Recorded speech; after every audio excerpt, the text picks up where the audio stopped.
Hello दोस्तों, नमस्ते संस्कृताय, गुड आफ्टरनून। आप सभी का यमएस क्लासेस 1 में स्वागत है।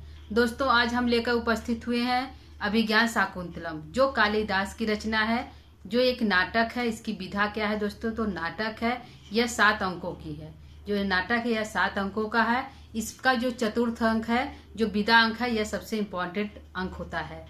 ठीक है दोस्तों, तो कालिदास में इसमें नायिका कौन है, नायक कौन है, इसके बारे में हम देखेंगे। तो इसका आज हम सामान्य परिचय देखते हैं। कालिदास का जो अभिज्ञान शाकुंतलम है, इसका सामान्य परिचय देखते हैं। कालिदास का दोस्तों सामान्य परिचय हम पढ़ाकर यूट्यूब पर डाल दिए हैं। आपको यदि प्राप्त नहीं हुआ है तो आप जाकर प्लेलिस्ट से भी देख सकते हैं। ठीक है, तो आइए आज हम शाकुंतलम, अभिज्ञान शाकुंतलम का सामान्य परिचय पढ़ते हैं। पहला हमारा है कि अभिज्ञान शाकुंतलम के जो है लेखक कौन है, इसकी रचना किसने किया है। तो अभिज्ञान शाकुंतलम के रचनाकार कौन है दोस्तों? तो कालिदास। कौन है? कालिदास है। कालिदास है। कालिदास जो है अभिज्ञान शाकुंतलम के लेखक है। ठीक है, अभिज्ञान शाकुंतलम के लेखक कौन है? तो कालिदास है। ठीक है, दूसरा कौन है? विधा क्या है? अभिज्ञान शाकुंतलम किस विधा की रचना है? नाटक है कि गद्य है कि पद्य है कि भाड़ है? किस विधा की रचना है? तो यह एक नाटक है। क्या है दोस्तों? नाटक है। क्या है? नाटक है। नाटक है। यह कालिदास की रचना है। किसकी है? कालिदास की रचना है। अभिज्ञान शाकुंतलम कालिदास की रचना है। इसकी विधा जो है नाटक है। यह नाटक कितने अंकों में बटा है? प्रश्न होगा दोस्तों कि अभिज्ञान शाकुंतलम कितने अंकों में बटा है? तो यह 7 अंकों में बटा है। इसका अंक कितना है दोस्तों? 7 अंक है। क्योंकि जो नाटक होता है वो अंकों में बढ़ता है और जो काव्य महाकाव्य होता है वो सर्गों में बढ़ता है। तो यह जो नाटक है दोस्तों, तो यह अंकों में बटेगा। इसके जो कितने अंक है अभिज्ञान शाकुंतलम के? तो 7 अंक है। ठीक है, इसका प्रधान रस क्या है? अभिज्ञान शाकुंतलम जो है, तो इसमें प्रधान रस क्या है दोस्तों?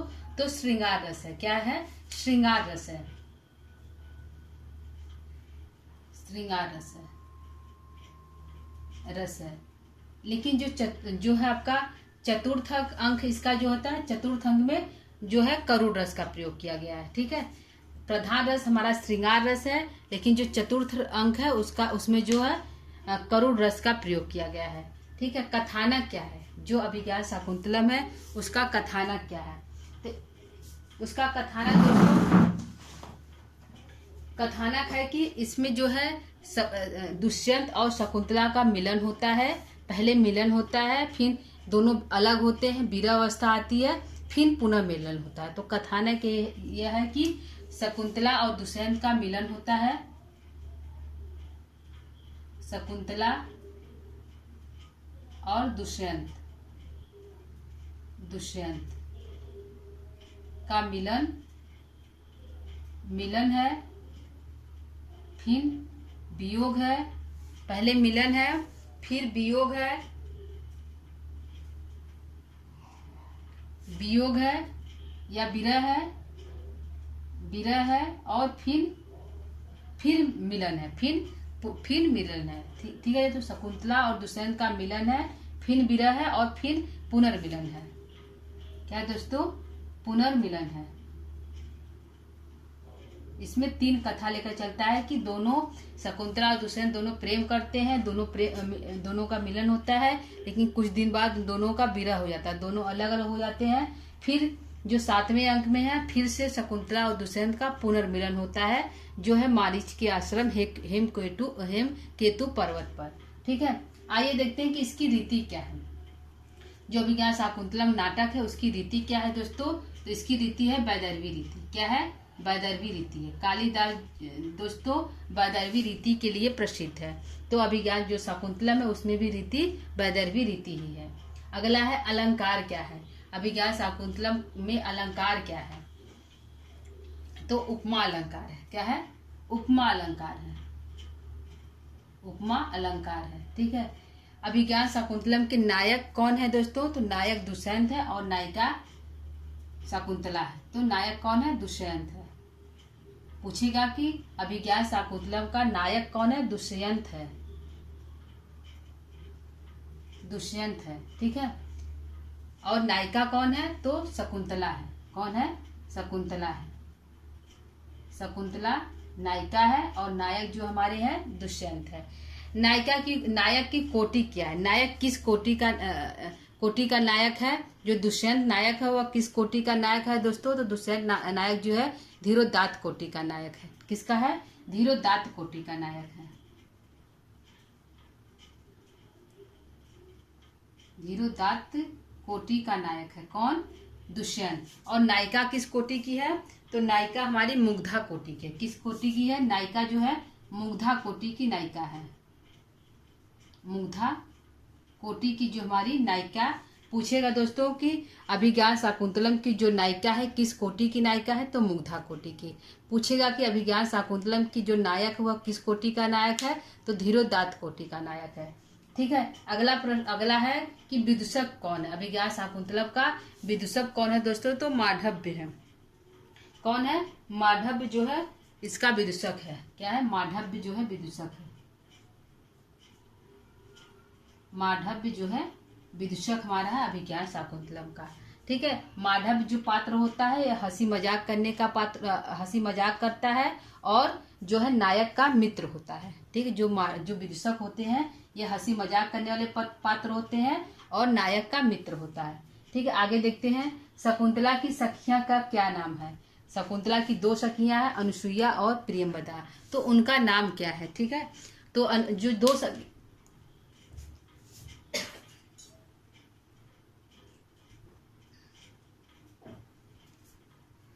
सखियां हैं दोस्तों, जो है शकुंतला की 2 सखियां हैं। तो कौन कौन सी है? अनुसुईया है और प्रियंवदा है।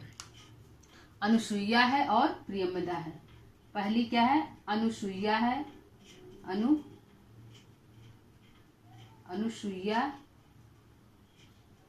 अनुसुईया है और प्रियंवदा है। अनुसुईया है और प्रियंवदा है। ठीक है। अनुसुईया है और प्रियंवदा है।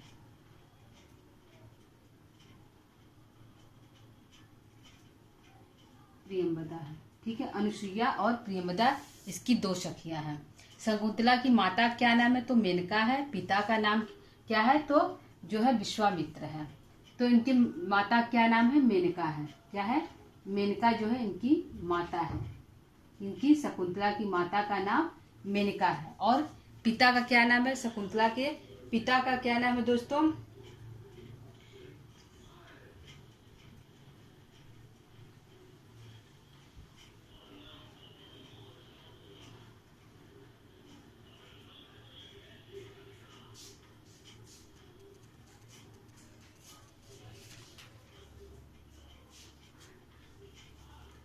ठीक है दोस्तों, देखते हैं कि शकुंतला के पिता क्या नाम है। तो विश्वामित्र है। कौन है? विश्वामित्र है।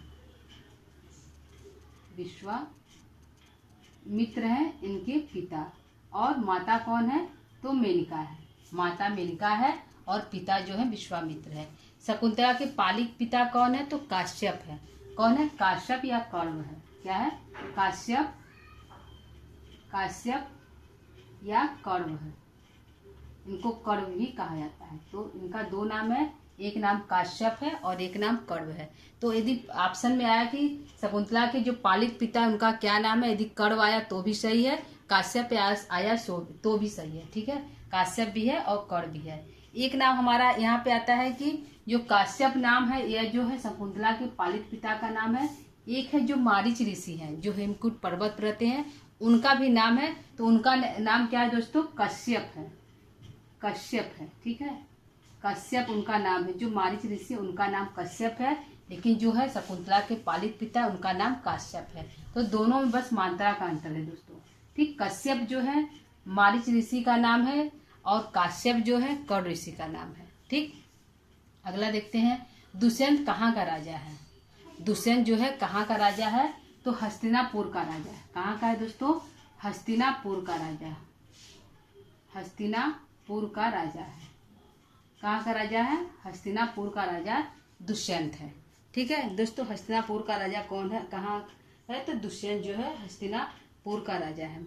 ठीक है। अगला देखते हैं कि अभिज्ञान शाकुंतलम में जो अंकों के नाम है, अंकों का नाम देखते हैं। तो अभिज्ञान शाकुंतलम में कुल अंकों की संख्या कितना है दोस्तों? 7 है। तो प्रथम अंक हमारा क्या है? तो प्रथम अंक में जो है राजा जो दुष्यंत है वह हिरण का पीछा करता हुआ आश्रम तक आता है। तो जो एक बैखानस ऋषि है वह मना करते हैं कि यह यह जो हिरण है वह आश्रम का हिरण है, इसको मत मारिए, इस हिरण को मत मारिए। तो वह मना करते हैं कि इस हिरण को मत मारिए।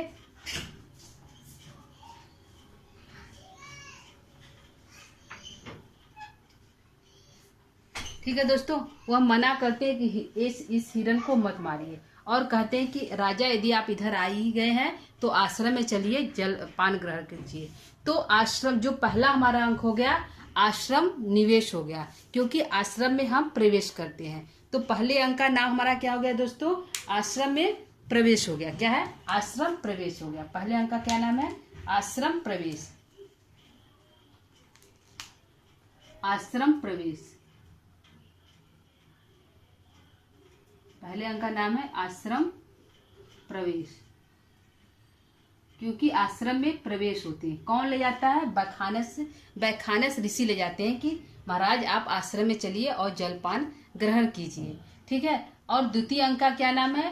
तो द्वितीय अंक का हमारा नाम है, द्वितीय अंक का नाम, पहले तो आश्रम में प्रवेश कर जाते हैं, फिर वहां पे जो ऋषि लोग होते हैं कि कहते हैं कि राजा आप यहाँ पे रहिए, यहाँ पे जो दानव है वो हम लोग को परेशान करते हैं और हम लोग का जो यज्ञ हवन करने में बाधा उत्पन्न करते हैं। तो आप यहाँ आ ही गए हैं तो इन दानवों से हमारी रक्षा कीजिए, हमारी यज्ञों की रक्षा करिए और हम लोगों की रक्षा कीजिए।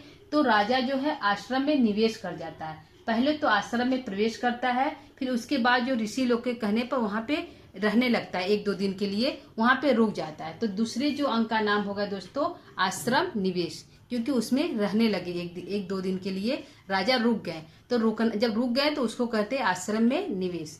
तो दूसरे अंक का क्या नाम है दोस्तों? आश्रम निवेश। ठीक है, आश्रम निवेश। तो पहला हो गया आश्रम प्रवेश, दूसरा हो गया आश्रम निवेश। ठीक है।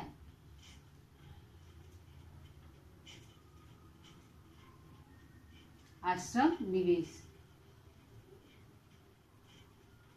आश्रम निवेश जो है दूसरे अंक का नाम हो गया आश्रम निवेश। ठीक है। तीसरा अंक आ गया दोस्तों कि तीसरे अंक का क्या हमारा नाम है? पहले अंक का आश्रम प्रवेश, दूसरे अंक का नाम है आश्रम निवेश। तो तीसरे अंक का क्या नाम है? तो राजा जब वहां पे रहने लगते हैं आश्रम में, कर्ण ऋषि जो आश्रम में रहने लगते हैं 1-2 दिन के लिए, तो वहां पे वो शकुंतला को देखते हैं। किसको देखते हैं दोस्तों? शकुंतला को देखते हैं। तो उनको प्रेम हो जाता है, शकुंतला मानो उनको अपनी तरफ आकर्षित करने लगती है। तो दोनों का धीरे धीरे बातचीत होता है, अनुसुईया प्रेमदा के जरिए दोनों का बातचीत होता है और उसके बाद जो है राजा और शकुंतला का मिलन होता है। क्या होता है? राजा दुष्यंत और शकुंतला का मिलन होता है। इसलिए तीसरे अंक का नाम हो गया मिलन अंक। पहले अंक का आश्रम में प्रवेश, दूसरे अंक का नाम है आश्रम में निवेश, तीसरे अंक का नाम है मिलन अंक। ठीक है, क्या नाम है? मिलन अंक। मिलन अंक तीसरे अंक का नाम है। मिलन अंक।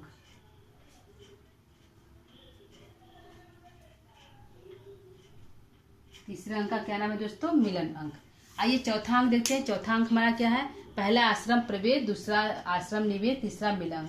मिलन हो जाता है, राजा और शकुंतला दोनों आपस में गांधर्व विवाह कर लेते हैं। किसी ऋषि को कानों तक पता नहीं चलता है, कान पता नहीं चलता है क्या कि राजा दुष्यंत और शकुंतला दोनों विवाह कर लिए। सिर्फ इसका साक्षी रहती है अनुसुईया और प्रेमदा, दोनों ही जानती हैं कि ये दोनों शादी कर ली हैं। और शादी करने के बाद दोनों एक दूसरे के समीप आ जाते हैं, मिलन अंक हो जाता है, दोनों का मिलन हो जाता है एकदम। तो मिलन होने के बाद जो है शकुंतला गर्भ धारण कर लेती है।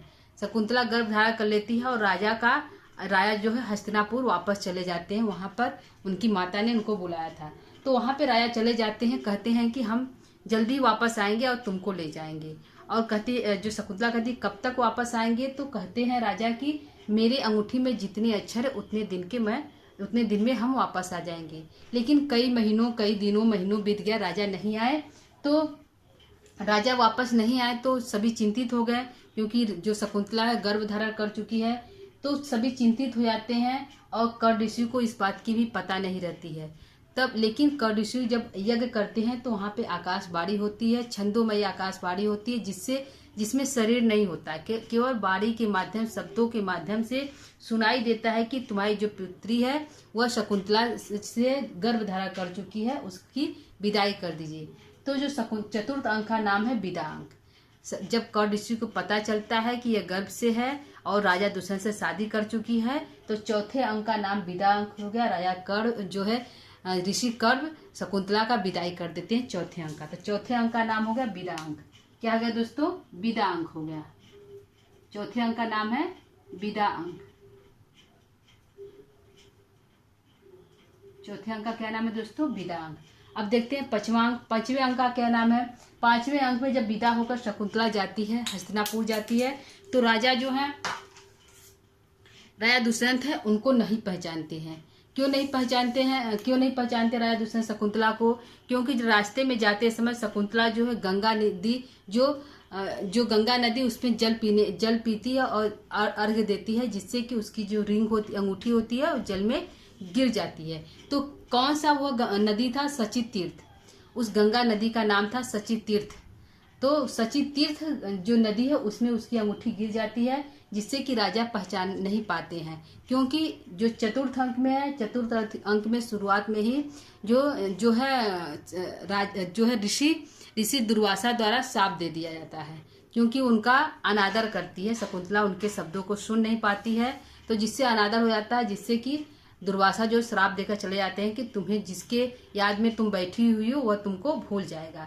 तो ऐसा श्राप देते हैं। तो अंगूठी जब बाद में अनसुईया जो उनको मनाती है, तो वह बोलते हैं कि यदि कोई पहचान की वस्तु यदि शकुंतला दिखा देती है या दुष्यंत को, तो उनको सब याद आ जाएगा। लेकिन रास्ते में ये अंगूठी जो गिर जाती है सचित तीर्थ के गंगा में, तो वह दिखा नहीं पाती है कि यह आपकी अंगूठी है, जिससे कि वह पहचान नहीं पाते हैं। राजा जो है पहचान नहीं पाते, इनकार कर देते हैं कि तुम मेरी पत्नी नहीं हो, तुम सब झूठ बोल रहे हो, यह मेरी पत्नी नहीं, हम इनसे विवाह नहीं किए, क्योंकि इसका प्रभाव जो था शाप का प्रभाव था। तो पूछा जाएगा दोस्तों कि शाप का प्रभाव, जो श्राप मिला था उसका प्रभाव किस अंक में दिखाई देता है? तो पंचम अंक में दिखाई देता है। किस अंक में दिखाई दोस्तों? पंचम अंक में जो है श्राप का प्रभाव दिखाई देता है। ठीक है, तो श्राप जो मिलता है पंचम अंक में, तो जो प्रत्याख्यान अंक है, पंचम अंक का नाम है प्रत्याख्यान अंक। यानी कि राजा साफ इनकार कर देते हैं कि तुम मेरी पत्नी नहीं हो, क्योंकि श्राप का प्रभाव राजा के ऊपर था कि वो उनको पहचान नहीं पाएंगे। याद दिलाने पर भी राजा को याद नहीं आएगा। तो कितना भी शकुंतला याद दिलाती है कि हम ऐसे मिले थे, ऐसे बातचीत किए थे, यह बच्चा आपका है, हम गंधर्व विवाह किए थे, लेकिन राजा एक भी नहीं सुनते हैं, उसको भूल जाते हैं। तो पांचवें अंक का नाम है प्रत्याख्यान अंक, और पांचवें अंक में ही श्राप का असर दिखाई देता है। तो यहाँ पे प्रश्न बनेगा कि किस अंक में श्राप का असर दिखाई देता है? तो पंचम अंक में। और किस अंक का नाम है? प्रत्याख्यान जो अंक है उस किस अंक का नाम है? तो पंचम अंक का। ठीक है दोस्तों, तो पंचम अंक का नाम प्रत्याख्यान अंक।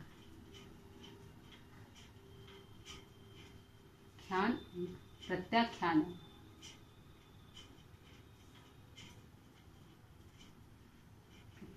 प्रत्याख्यान का अर्थ है इनकार करना या मना कर देना कि हम तुमको नहीं पहचान रहे हैं। ठीक है, फिर षष्ठ अंक आता है। षष्ठ अंक में राजा जो है प्रत्याख्यान अंक भूल जाते हैं, इनकार कर जाते हैं, शकुंतला को एक्सेप्ट नहीं करते हैं, उसको अपनी रानी नहीं बनाते हैं, महल में नहीं रखते हैं। तो उनकी जो शकुंतला की माँ है उसको ले आकर मारिच की आश्रम में ले जाती है और वहाँ पे उसके साथ रहने लगती है। कुछ दिन बीतता है तो एक मछुआरा है जिसका नाम है धीवर जो मछुआरा है उसको जो है वह मछली प्राप्त होती है गंगा नदी से, वह उसको बेचने जाता है। तो सैनिक द्वारा पकड़ा जाता है कि अंगूठी तो राजा की है। फिर वह राजा के पास जो है प्रवेश किया जाता है, और जैसे ही राजा उस अंगूठी को देखते हैं, क्या करते हैं, जैसे जो धीवर जो मछली पकड़ा था उससे जब वह अंगूठी को देखते हैं तो उनको याद आ जाता है कि अरे, तुरंत याद आता है कि शकुंतला से हम विवाह किए थे, वह जो बच्चा हमारा है, तो उनको सब याद आ जाता है। तो याद आने पर वह क्या करते हैं, पश्चाताप करने लगते हैं, क्योंकि प्रत्याख्यान अंक पंचम अंक में शकुंतला को भूल जाते हैं, इनकार करते हैं कि तुम मेरी पत्नी नहीं हो। जब उनको याद आता है कि ये तो मेरी ही पत्नी थी, हमने कितना बड़ा उसके साथ धोखा किया या उसको झूठ बोला, तो वह जो है वह जो है राजा जो षष्ठ अंक में जो पश्चाताप करने थे। तो षष्ठ अंक का नाम दोस्तों हमारा पश्चाताप अंक हो गया। क्या हो गया? पश्चाताप अंक हो गया। ठीक है, पश्चाताप अंक हो गया। ताप अंक, ठीक है। सातवां अंक देखते हैं। सातवां अंक क्या है? तो सातवें अंक का दोस्तों नाम है पुनर्मिलन। क्या नाम है सातवें अंक का?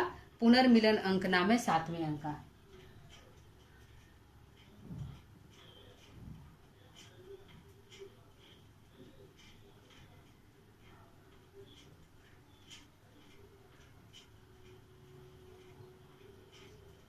पुनर्मिलन अंक, क्या नाम है सातवें अंक का? पुनर्मिलन अंक। इसमें राजा शकुंतला और राजा दुष्यंत का फिर से मिलन होता है। जब उनको पश्चाताप होता है तो कुछ दिन बाद जो है इंद्र का सारथी आता है। वह कहता है कि उसको युद्ध से, एक राक्षस से युद्ध करना पड़ता है। युद्ध करने के बाद जो राजा दुष्यंत है वह सोचते हैं कि अब इतनी दूर आ ही गए, क्योंकि उनको स्वर्ग में युद्ध करना पड़ने जाता है। इतनी दूर आ ही गए हैं तो हम ऋषि जो है मारीच है उनसे मिल लें। और उनसे मिलने के लिए राजा जो है वहाँ पे जाते हैं। तो राजा जब जाते हैं तो वहाँ पे जो उनका पुत्र भरत है, जिसका नाम सर्वदमन है, वह एक सिंह से खेल रहा होता है। और उसके हाथ में एक जो है कवच, जो सुरक्षा कवच बना रहता है, उसको जो है गिर जाता है और उसको उठाकर उसके हाथ में पुनः बांध देते हैं। तो वहाँ पे जो है वहाँ की जो ऋषि आश्रम की जो सेविका रहती है वह देखती हैं कि अरे राजा को तो यह जो है यह जड़ी बूटी जो है वो शाप बन जाता है और उसको काटने के लिए बंधा हुआ होता है। तो जो है कि वह जो औषधि होती है वो ऐसी कोई क्रियाकलाप नहीं करती है। तो वह लोग समझ जाते हैं कि यह राजा ही है, इसके पिता सर्वदमन के पिता ही हैं, जिसके वजह से यह जो औषधि है उसको सर्प बनकर डसी नहीं। तो सभी लोग जो है वहाँ पे पुनर्मिलन होता है। शकुंतला आती है, देखती है कि राजा दुष्यंत है, तो राजा दुष्यंत और शकुंतला का वहाँ पे पुनर्मिलन होता है। और उनका पुत्र जो है भरत है, जिसका नाम सर्वदमन है, वह भी उपस्थित रहता है। तो तीनों का मिलन जो है पुनर्मिलन अंक सातवें अंक में हो जाता है। ठीक है दोस्तों, यह हमारे सातवां अंक था। जो सातवां अंक इम्पॉर्टेंट है दोस्तों, इसमें जो है पंचम अंक अक्सर पूछता है कि किस अंक में जो है जो है श्राप का जो है असर है, किस अंक में दिखाई देता है? पंचम अंक में। ठीक है दोस्तों, तो जो क्रम जो है यह परीक्षा में पूछा जाता है कि जो है या जो है विदा अंक विदा अंक जो है किस अंक का नाम है? तो चतुर्थ अंक का नाम है। या पुनर् अंक जो है किस अंक में आया? तो सप्तम अंक में आया है। या फिर कोई भी अंक पूछ सकता है दोस्तों। तो आप इसको क्रम से याद कर सकते हैं। क्रम से याद करने से हुआ कि हाँ, यहाँ से क्वेश्चन यदि कोई भी पूछा तो आप आसानी से बता लेंगे। ठीक है दोस्तों, तो यह जो हो गया। आइए देखिए इधर से फिर से हम इसको एक बार क्वेश्चन को जो है सामान्य परिचय को फिर से रिवीज कर लेते हैं। अभिज्ञान शाकुंतलम के जो लेखक है कालिदास है। किस विधा की है? तो नाटक है। कितने अंक है? तो 7 अंक है। प्रधान रस क्या है? तो श्रृंगार रस है। कथानक क्या है? तो शकुंतला दुष्यंत का मिलन है। फिर विरह है और फिर पुनर्मिलन है। अलंकार है तो उपमा है। रीति क्या है? तो वैदर्भी है। नायक दुष्यंत है, नायिका शकुंतला है। धीरोदात कोटि की नायक है और मुग्धा नायिका है। ठीक है। माधव जो है ऋषि है। इसकी 2 सखियां है, अनुसुईया और प्रियमदा। ठीक है। मेनका है, उनके माता नाम मेनका है। विश्वामित्र पिता है। पालित पिता जो है काश्यप या कौरव है। ठीक है दोस्तों। और दुष्यंत का नाम जो दुष्यंत कहाँ का राजा है? तो हस्तिनापुर के राजा है। ठीक है दोस्तों, यह हमारा सामान्य परिचय है जो परीक्षा की दृष्टि से दोस्तों उपयोगी है। आज के लिए इतना ही। आगे हम कुछ नया लेकर उपस्थित होंगे। तब तक के लिए दोस्तों, आज का यदि क्लास आपको अच्छा लगा तो आप इसको देखिएगा, समझिएगा। यदि आपको कुछ समझ में नहीं आ रहा है तो आप कमेंट के बॉक्स में लिखकर बता सकते हैं कि यहाँ पे कमी हो रही है, तो हम उसको सुधारने की कोशिश करेंगे।